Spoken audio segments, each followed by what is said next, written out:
Um, just start by telling me your name, where you live, how long you lived there, and what your occupation is. My name is Suzanne Kaufman, and I live, it depends on who's asking. I live at Duane Street between Broadway and Church, but I also live on Thompson Street between Spring and Prince. I've lived there for 30 years, and I'm a photographer, and I'm mostly a photographer of artwork, so I work with artists and museums. If you lived And I've lived on Duane Street for 6 years. So if you lived downtown for 30 years, then you remember Lower Manhattan pre-World Trade Center. Yes. Do you remember the first time that you heard about the project, that it was going to go up? You know, that's a funny thing. I can't remember when the World Trade Center wasn't there. But you're right. It was being built when I moved in 30 years ago. And as a creative person, as an artist, Yeah. you know, one of the things a lot of people talk about is their feelings about the building pre-September 11th. I mean, you said to me earlier, you looked out your window and it was part of your daily life. Just kind of share with me how omnipresent it was. Could you see it out of every room in your apartment? Could you see it out of one? Oh, we could only see the World Trade Center out of the living room window. You had to sit on the sofa in a very special way, and then you had a full view of the World Trade Center. Otherwise, you had a full view of the office building of the state compensation building. You know, so we would look into the offices, and you'd have to keep pulling down the blinds because people could see right into your apartment. But from the bedroom and the living room, you look into an office building. But then if you sit on the sofa in just the right way, you had this view of the World Trade Center. Had you ever photographed them before, the buildings? Yeah, I tried, and my husband used to say, we really should have a tripod up and a video camera at the window at all times to see the World Trade Center at different times of the day and night and stuff, and I never did that.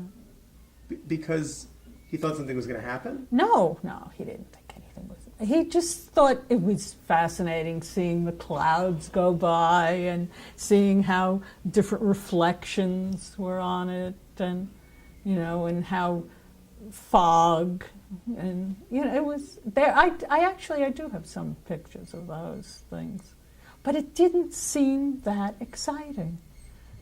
But I did, when I would sit on the couch, have this horrible feeling that a plane was going to hit the World Trade Center.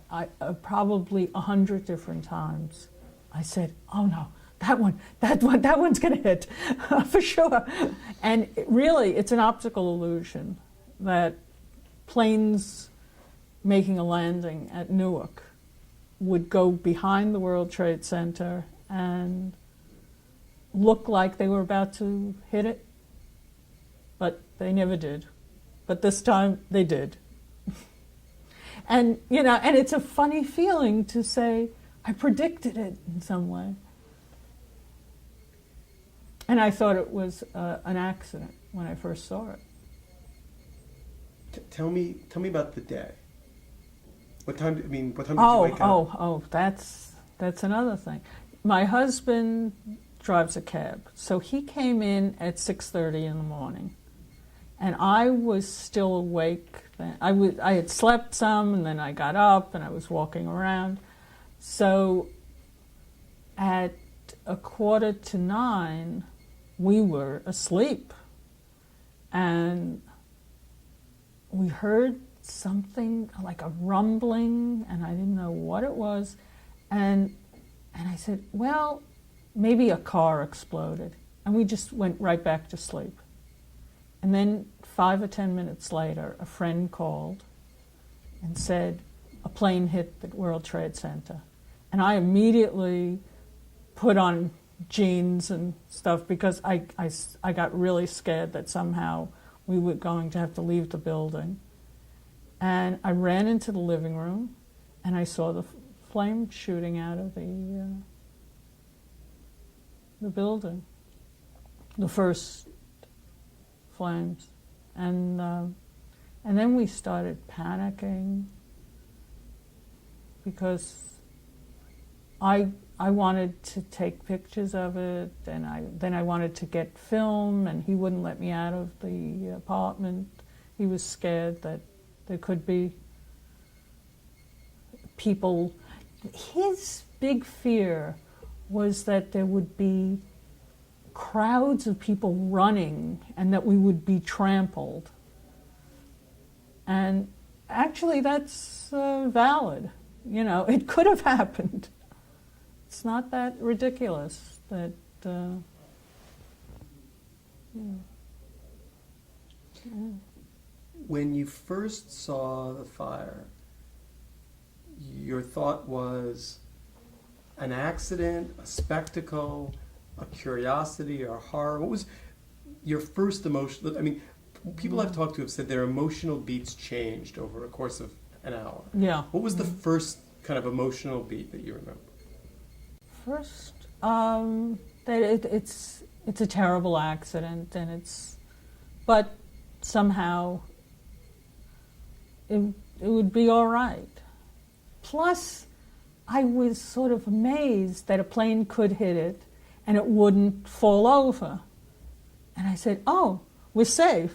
The building isn't going to fall over. Because that's another thing that I kept saying. If a plane ever hit it, it would come and hit us. We're close enough for it to hit us. And I was relieved in some odd way that horrible accident that I had thought could happen did happen and didn't hurt us. Had you done the math? I mean, had you figured out how we finally did do the math. We figured out that it was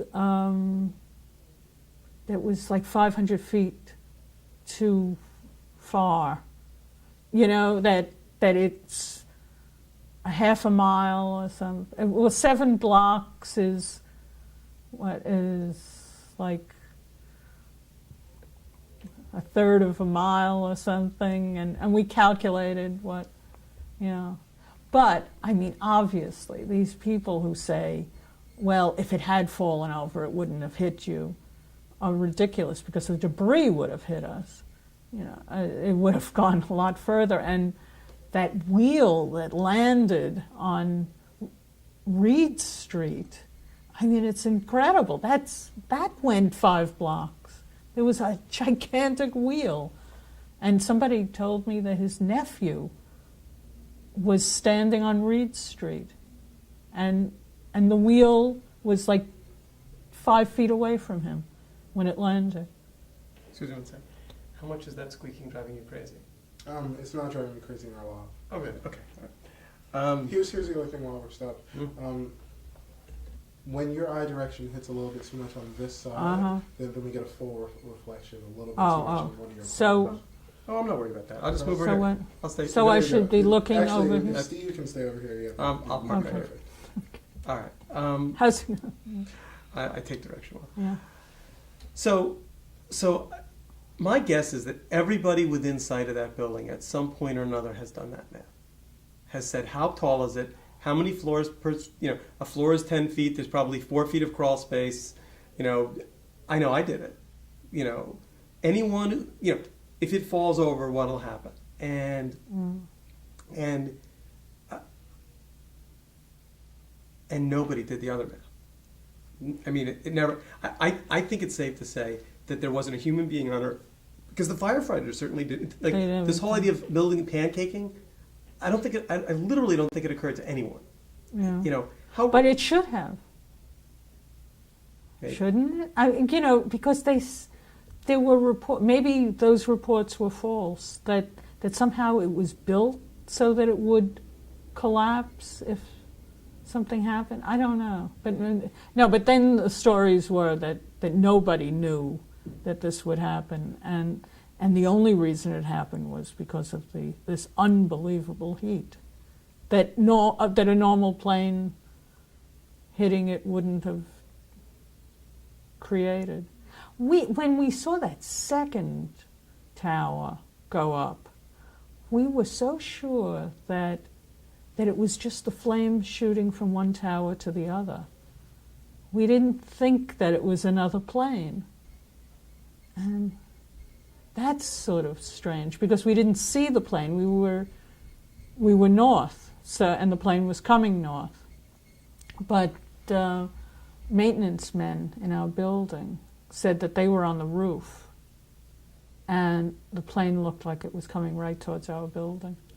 Let's go back a step. So you're in your apartment, you're looking out the window, these buildings that you've seen for 25 years, there's smoke coming out of one of them. 6 years in that building, Okay. yeah, okay. But 25 years on top, yeah, but because I was on Thompson Street, which is an absolutely direct line to the World Trade Center. Tell me about, as an artist, the struggle to, do I photograph it? There's this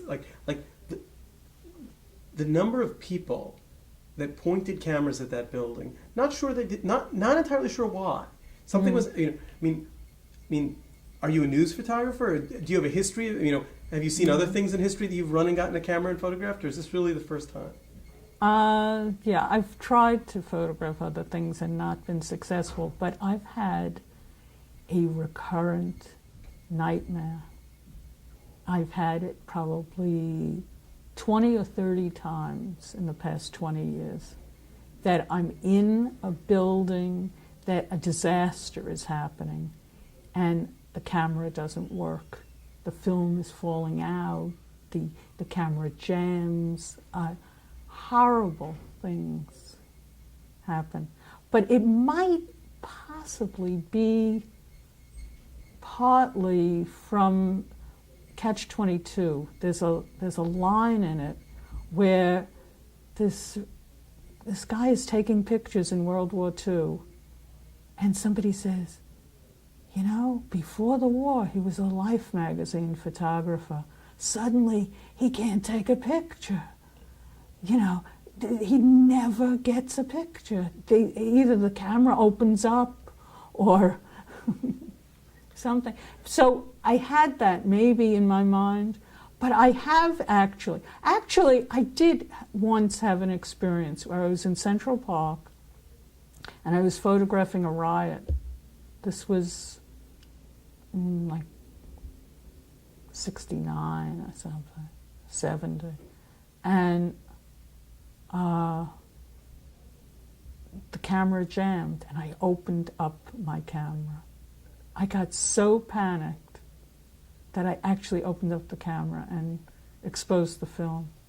And I never got over that because there was this incredible shot of a policeman hitting somebody that I had just shot and I lost it. And I was so upset over that. So when this thing happened outside your window, Yeah. You've got all these years of anxiety about missing something. Yeah. And in a weird kind of way, there's a part of you going, I'm not going to miss this. Yeah. Yeah. And you didn't. And I did. I didn't, but I did. I mean, in some ways I missed it because I didn't get it from the very beginning. And I didn't get stills because I didn't have film. I was worried about the film that was in the refrigerator. I said to myself, I really shouldn't use film from 4 years ago because you can't be sure of it. But the video is incredibly steady and incredibly focused. And I'm watching your eye, looking at details where you look at the antenna, and you look at the roof, and you peer at the way the glass is kind of coming apart.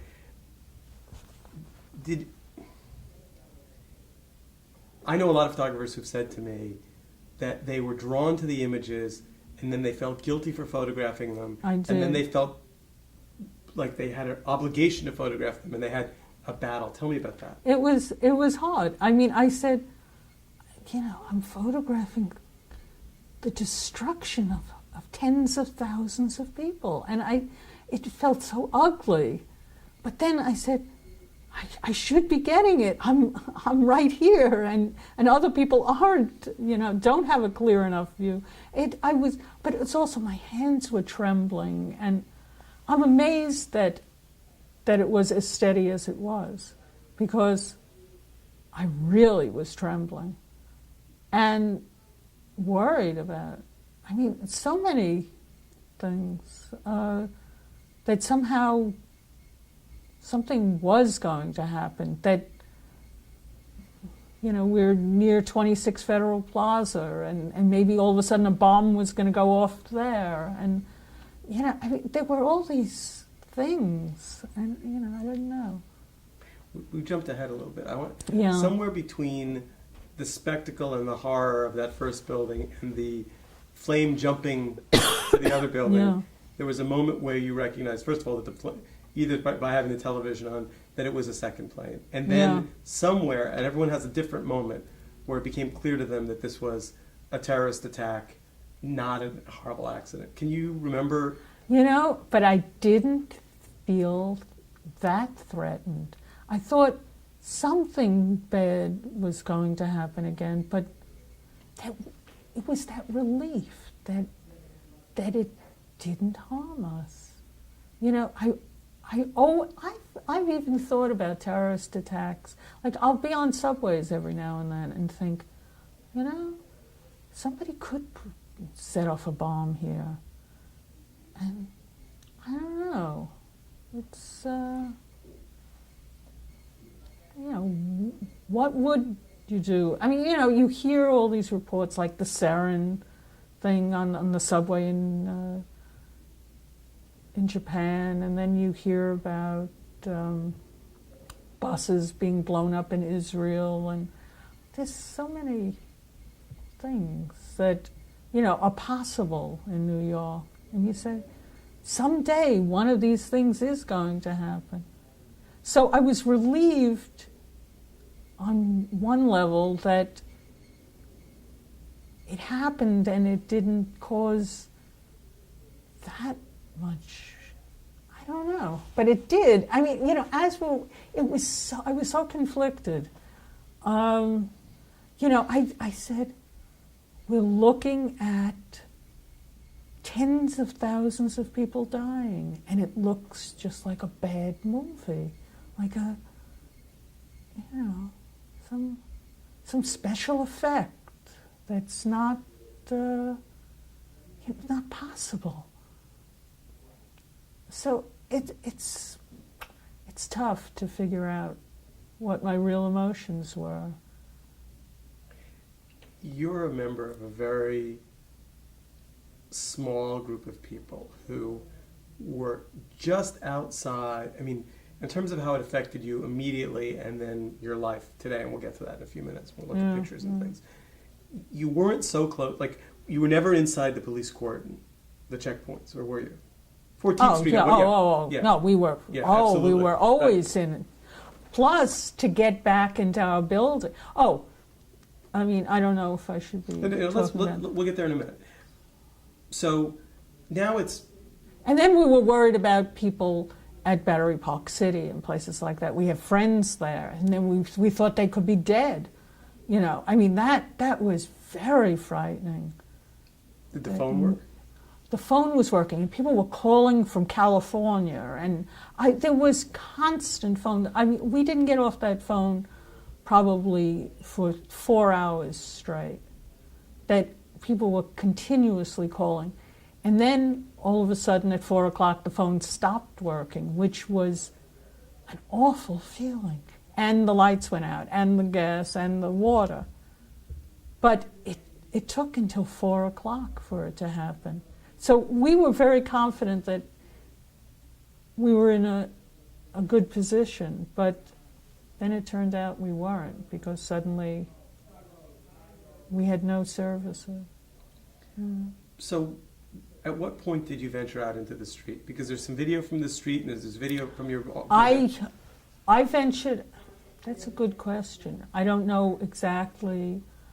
I suspect I went into the street at 9:30 or so to buy videotape across the street. And I had wanted to go further away, and my husband prevented me from going. So... Why would you have... If you could buy a videotape... No, not down the block? No, but I wanted to buy... I don't know. It was weird. You have a little speck of lipstick on that too. Got it. Okay. I told you I'd take care of it. Okay. All right. So... No, but yeah. So you bought videotape at 9:30. You went... And what I was went the back up. And what was the street like at 9:30? Describe calm, It was panicked. pretty... There were some people in the street, but when we went to Church Street, we saw people running. It started to have that look of, Day of the Locusts or something, where people were running. But it hadn't collapsed yet, so that horrible cloud hadn't come up the street yet. But, people were running, even at 9 or 9:30. From our apartment, we could see people running.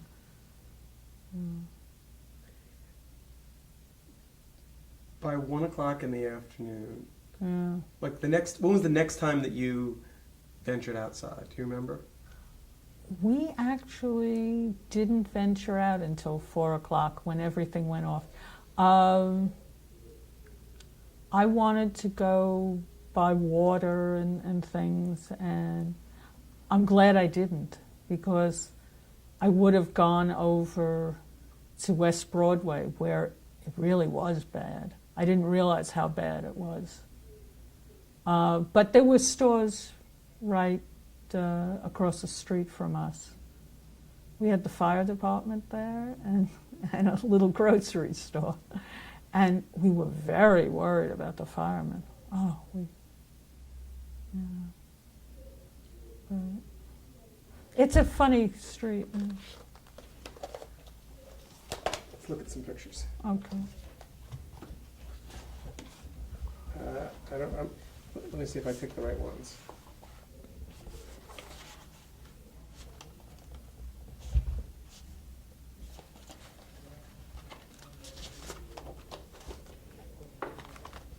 Well, I suppose, I don't know that we need to talk about these, but I guess we do. There are these three kind of portraits of the World Trade Center. And there's this first one here, and then there's the second one here, and then there's this third one here. And they're all... Is the third one where the tower had gone down already? Yeah, yes. Really? I don't even know. Isn't that amazing? I don't know what I shot. And they're all from almost exactly the same perspective, and you literally could time-lapse them together, like a series of stills. You were shooting video. You're a still photographer by training. Yeah. What made you think, this is a moment I'm going to put the video camera down? In portraiture, they always talk about moments when you take pictures of people. Right. And these strike me as portraits. Uh-huh. Why that moment? Why not 30 seconds earlier or 2 hours later? You never know when you're going to shoot. When you see something that... But, there's this added thing of, you're not doing it by instinct. You're actually trying to find the right position. You want to make sure that there isn't a reflection on the window, and you want to make sure that the plants are out of the way. It just there's all these mechanical things, and that's what it is. It's with the video camera, it was plugging in the thing and then finding out that the circuit breaker was not on or something, and there were all these silly mechanical considerations. But the I was also worried about reflections in the window and getting to the proper angle. So I was sort of maneuvering to get the right angle so that it would look somewhat all right. When I look at your pictures as a collection, they strike me as, it seems to me that you look for, I'm going to have trouble putting it into words, things that are everyday but unusual. And I'll show you some pictures and you tell me what you were thinking and what you think about them today. Tell me about this picture. Well, it's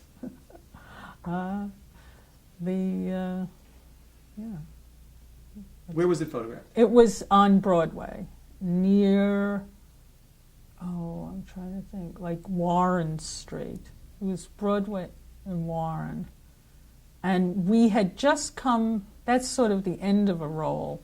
We had just come back from taking pictures of Ground Zero from Broadway. It was so difficult to photograph there because that was a very conflicted thing.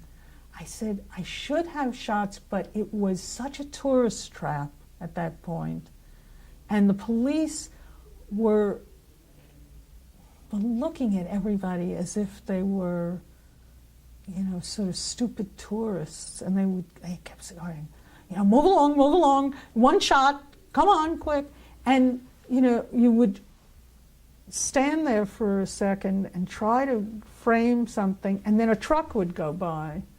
So it was really, or people were walking in front of you, and it got to be this logistical thing. And I kept saying, why am I doing this? This is not only like just sort of a tourist thing, it's ugly, I'm using this, and I didn't like it. But I was shooting anyway. I mean, there was such odd conflicts in that.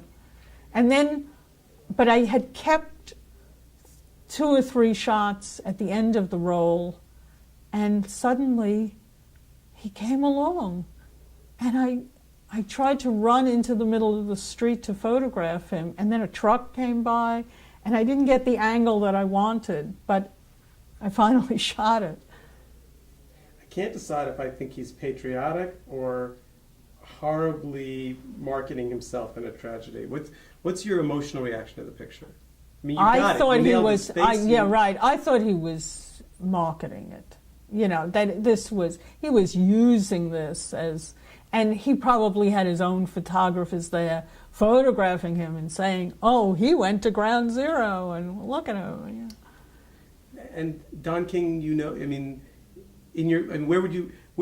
Does this image change anything? I mean, tell me a little about Don King, just because you saw. Yeah, I mean, it's. Use his name in the sentence because yes, I don't want to have to explain. No, right, no, no. I mean, the fact that Don King was walking along was like so shocking to me. I never expected a celebrity to all of a sudden be there, and then he was doing it like with flag waving, and it's too bad that I didn't have a lot of shots because he had this jacket on that had rhinestones, and the people I was with said, he looks like a homeless man, but then you realize that there are these diamonds and sequins, and it was so bizarre because he's wearing these jeans and a jean jacket, but the jean jacket had sequins and pictures on the back, and it was so outrageous and ugly. And so exploitative. Tell me about, I don't even know, no one's come up with a name for it yet, but whatever that odd piece of sculpture is that's the last little bits of the building. Did it get taken down? I wonder. I think it has. I thought on television I saw it. They have to take it down. That they took it down and put it somewhere else or something. Maybe. Yeah. Tell me what you think of it. I mean, you're attracted to it. It was, yeah. It seemed like like a symbol of the whole thing, that part of the building still would be standing. And you see a lot of pictures of it. Actually, I hadn't seen that many pictures of it. Those shots were taken just a few days after, when they finally permitted people to walk all the way down Broadway. So I hadn't seen that so much, but now I see it all the time. I was trying to get some kind of shot that made it look interesting, but I was realizing that I was shooting into, there's all that mechanical stuff, like you're shooting into the sky and you say, the exposure is going to be so horrible because this is an automatic camera, and you worried about exposures suddenly, but it's. Makes you wonder whether or not that hole is the actual hole of the plane. I mean, is that what that is? That hole there. Oh, that's interesting. I never thought of that. I don't think so. That's too small. It's only like. Yeah, I think you're right. It's just an unusual. Yeah, that is an interesting. This actually is an interesting shot. All this silhouetting and. Yeah. Do you think so? I think so. Okay. Yeah.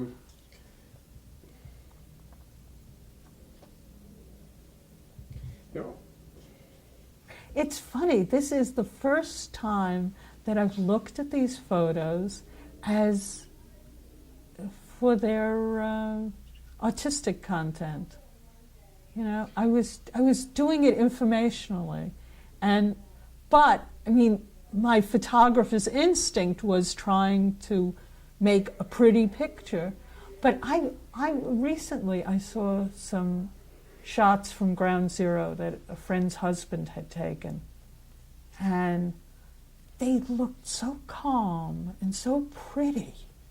And I said, how could that be? All this horrible destruction, and that it would come out pretty. Tell me about this picture. It's a Verizon worker, yeah, black woman, yeah, big strong arms, kind of an average. But also very sexy looking. She looked so unlike a Verizon repairman. I mean, it's like repair person. I looked at it. I said, "That's bizarre."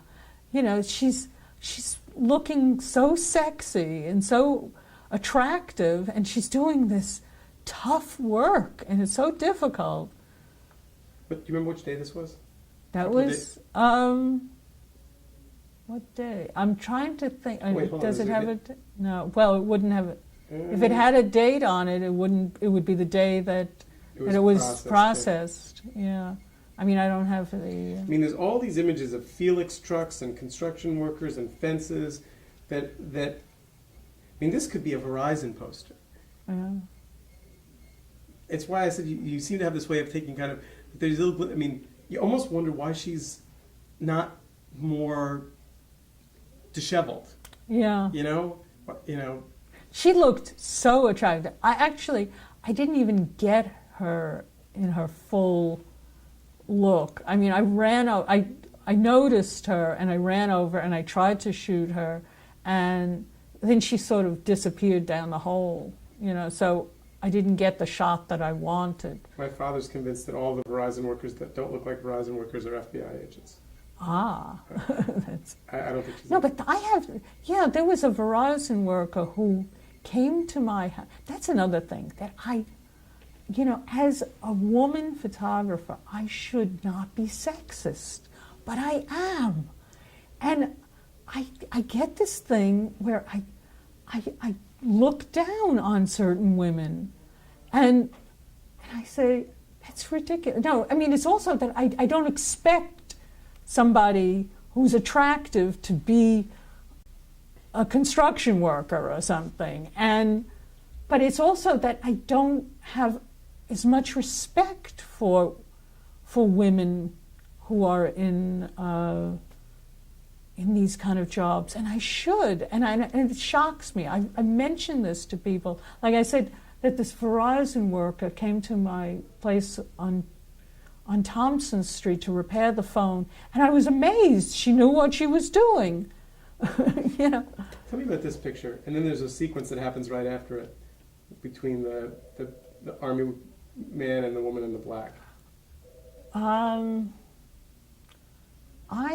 He was doing some interesting stuff just previous to that. I mean, everyone just, there's all these characters. Sometimes I feel like I get it like a half a second after I should have gotten it. But then they turn and they look to you. Yeah. And everyone else is, it's like everyone else is still ignoring everything except these two characters who've now decided to pose for the picture. Yeah. I mean, they saw you standing there and they obviously both kind of, yeah. I mean, I look at that as a portrait. It's like you've got an Asian guy, you've got a woman working, you've got a military guy. I mean, this is an interesting kind of New York still life. Yeah. All right, let's pick up another, because there's some things that I want to get to.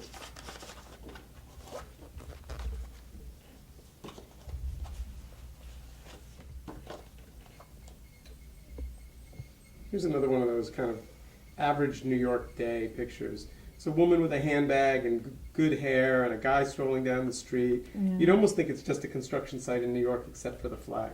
Yeah. I mean, yeah. Why did you snap that picture? This, I definitely, this is really a second after seeing something terrific. She looked so fancy, and the guy with her was in this gorgeous suit, and I said, they're in the middle of this horror, and I said, I really have to shoot this couple with the flag and the horror of the thing, and it's interesting that you actually see what I was looking for, but I feel from an artistic point of view that I didn't get it, that I was a second off. But it's fascinating that you got it. It's another image I liked a lot.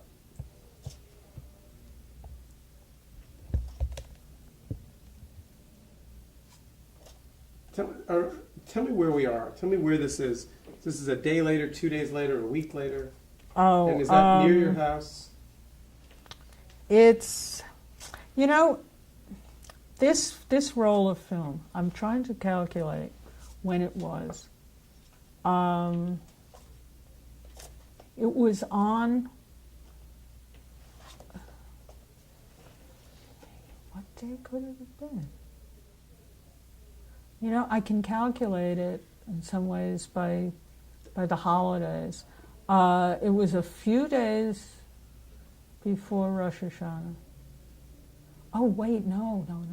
It was between. Okay. It was, yeah. So I'm trying to think of what that date was. I'll take a guess. It was a couple days later. It was like 2 days after Rosh Hashanah. So what day, how many days after Rosh Hashanah. the 11th was it? That's the thing. At least a week. Yeah. Tell me about where that is. Is that outside your door? Is that No, far from it. This is on Church Street. No, or West Broadway. No, it must be West Broadway. It's when they opened up West Broadway and you were able to walk. Yeah. Oh no. Okay. I just realized. I know the exact location. It's Chambers and Greenwich. That's exactly where it is. Yeah. And why is that? What were you looking at? I was looking at the pile of rubble. I mean, this thing over here it's so high. It's so incredible that it's there. And see, I keep my eyes drawn to this. I've never seen Yeah. military uniforms on the streets of New York except at parades. I know. You know, I I've know. never That seen- was also. I mean, the number of men with guns in the middle of Manhattan. It was so horrifying, because I mean, you felt that it's a police state suddenly, and you know, why is this happening? That we have to have. Because I also felt that these military people really weren't protecting us. You know, they were just there. They gave them a gun and they said, you know, and these were like reserve guys, and they didn't know what the hell they were doing. They were just sort of standing there with a gun and trying to be military. You know, and it was distasteful. Yeah. Very. Not confidence instilling. No. And also, I mean, all this flag waving, it just got so disgusting to me. I didn't want, you know, I felt it was nice that people were uniting and helping each other, but to put it under a banner of the flag all the time, and it just got very distasteful. Tell me about this picture. I've never seen this anywhere except in that picture. I've never seen that vehicle. I don't know. I've just I know. never seen it on TV. Yeah, it was a Secret Service truck. It's just, and I said, wow, the Secret Service is here, and they have a special truck. You know, you assume that the Secret Service is secret, that they have their little button, and they wander around, and they try to not be too obvious, and they have a big truck. It's very bizarre. Yeah. Was this the day Bush was in town? No, it was that same day. If that's the, No, Bush. Let's talk about this sequence. I don't know what order they come in. There's this car. Oh! Actually, you know something? And That could very possibly have been really early on. That could have been shots that I took the day it happened. I mean, that could have been at 5 o'clock on Tuesday. But explain to me how the cars in the background seem perfectly fine, and then the car in the They foreground. brought this one over. This car was moved. That's the thing. I don't know why they moved this. But this car was not sitting there when the destruction happened. They brought it from somewhere else. This is a different one, isn't it? This Yeah, one? yeah, This is the same one. yeah. And this is I don't another- know why they did that. But it's true. Let me see if I'm done with this. I'm not, because I know there's one I want to talk about.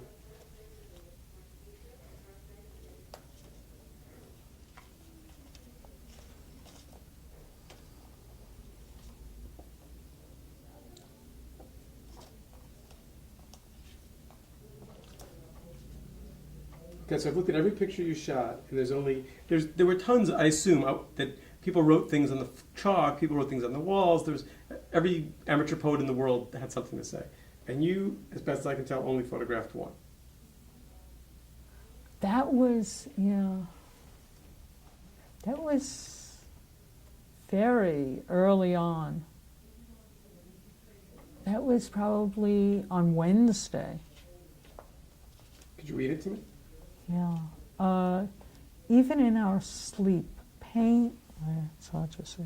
Even in our sleep, pain which cannot forget falls drop by drop upon the heart, until in our own despair against our will comes wisdom, through the awful grace of God. And it's Aeschylus, right? Yes, Aeschylus.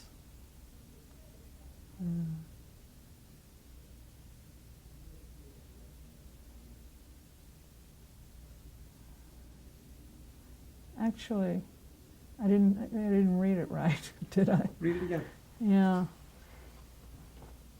Even in our sleep, pain which can not forget falls drop by drop upon the heart. Even in our sleep, pain which cannot forget falls drop by drop upon the heart, until in our own despair against our will comes wisdom through the awful grace of God. Aeschylus.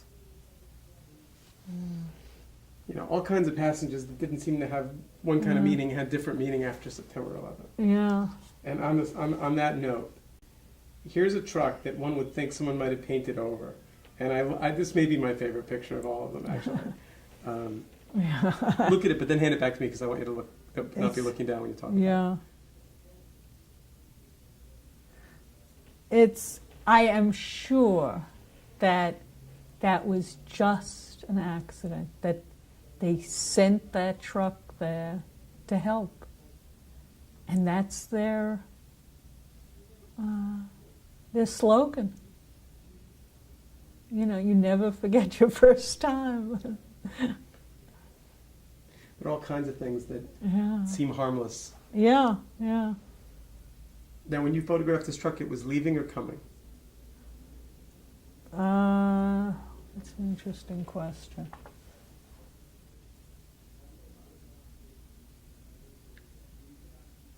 I'm wondering what street. It just doesn't look right. You know, I don't even know what buildings those are. It's all right. I Let's know assume that. It's leaving. No. I suspect it's leaving, but it's weird that it doesn't even look familiar.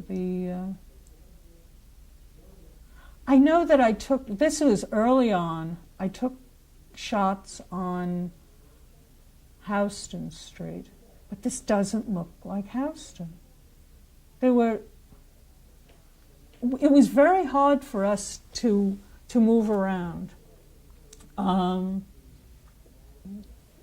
At 4 o'clock, when everything went off, we climbed down our stairs with flashlights and carrying a small suitcase. And we walked in the street to go to Thompson Street, and it was like the atom bomb had just dropped. We were the only two people walking. And there were trucks, but we were the only two people on foot. And I have no idea of why nobody else was walking. You know, I mean, some people had to go somewhere, but it was totally empty of humanity.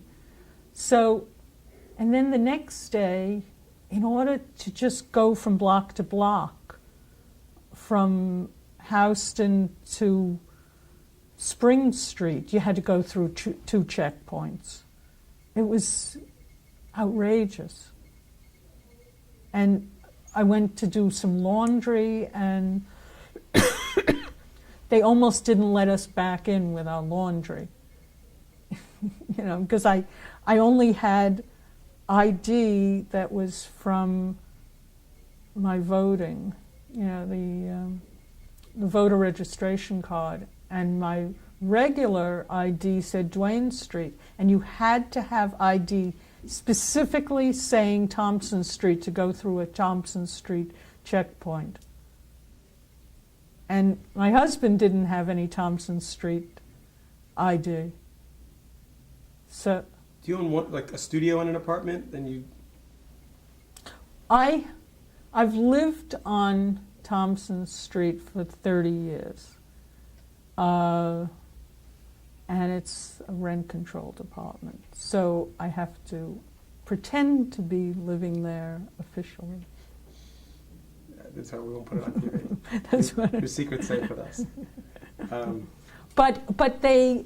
When we got this 2080 thing on Duane, they said, "What's this other address?" And I said, "Well, if I have to declare that address, forget it." See, that's the interesting. I have this apartment that's, I pay a very small amount for, and I am so lucky that a lot of events that happened a year before or a few weeks before did not happen at that time. A year before the ceiling, exactly a year before,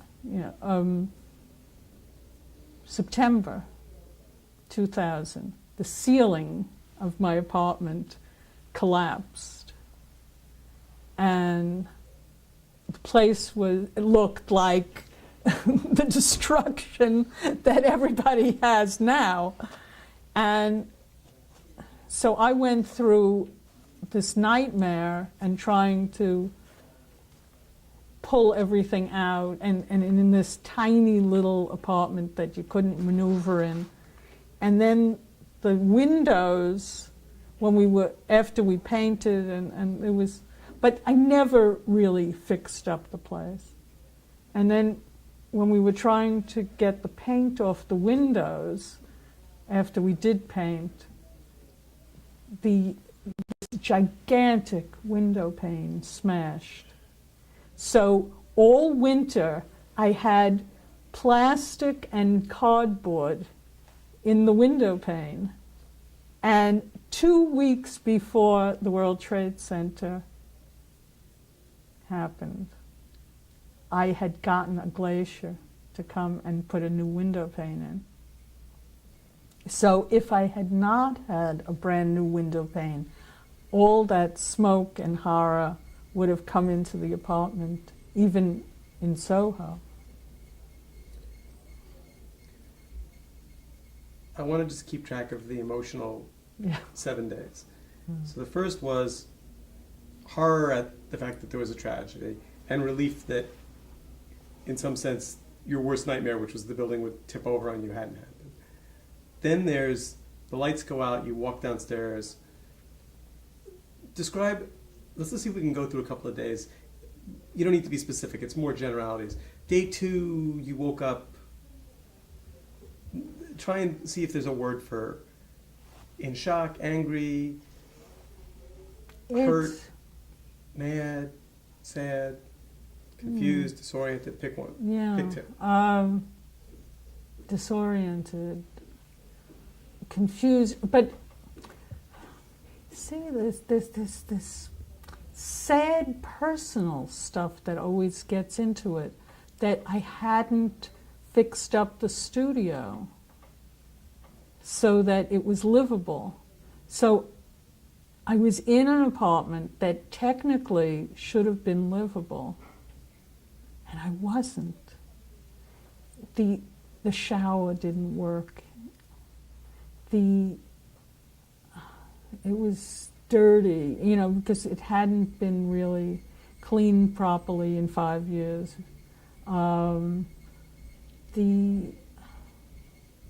It was so uncomfortable. There were boxes everywhere. And I said, I'm not suffering like these people who just had their apartments destroyed. I'm not suffering like people who lost their lives. Or were injured or something. But somehow I'm suffering. And it's through my own fault I'm suffering, partly. But it's also because we were in, there was all this smoke coming in, and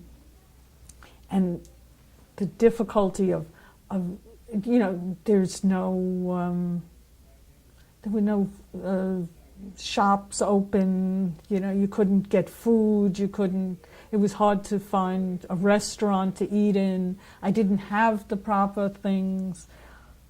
And then my husband was preparing for a concert. So this suddenly became like a very high priority for us.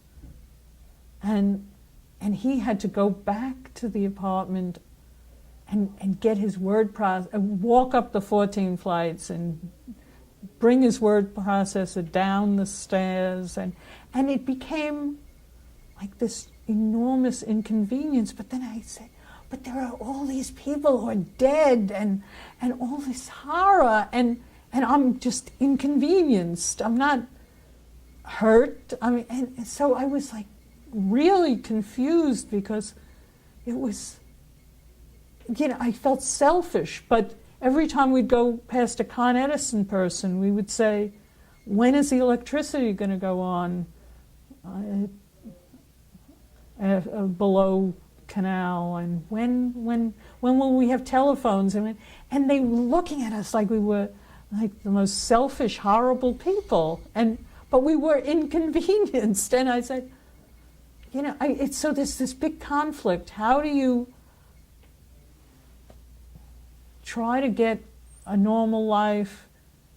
But I wanted to help in some ways these people, and I wasn't. I was just so stymied by my own personal little silly inconveniences. I felt so stupid and petty that I cared about not having conveniences. Was there? Steve, hold on for a second. Yeah. Okay. Change tape. So if we can just. Do I have 2 more minutes on there? You have 1 minute on that. Go ahead. Because you're getting to something that's really important, which is, I felt the same way. I remember being like, a terrible thing happened.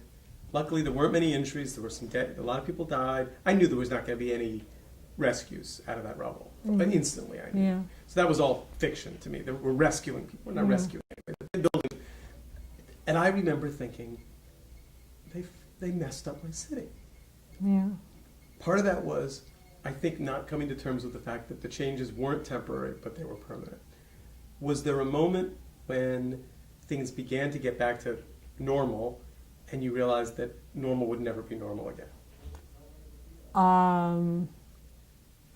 There was this moment that, originally I said, when the buildings collapsed, I said, life will never be the same again. This is a moment that shows that, that will never be normal. And then all of a sudden, 2 weeks later, everything outside of the immediate area was 100% normal. And I was more upset about it being normal than about the other. I didn't like the idea that it was normal.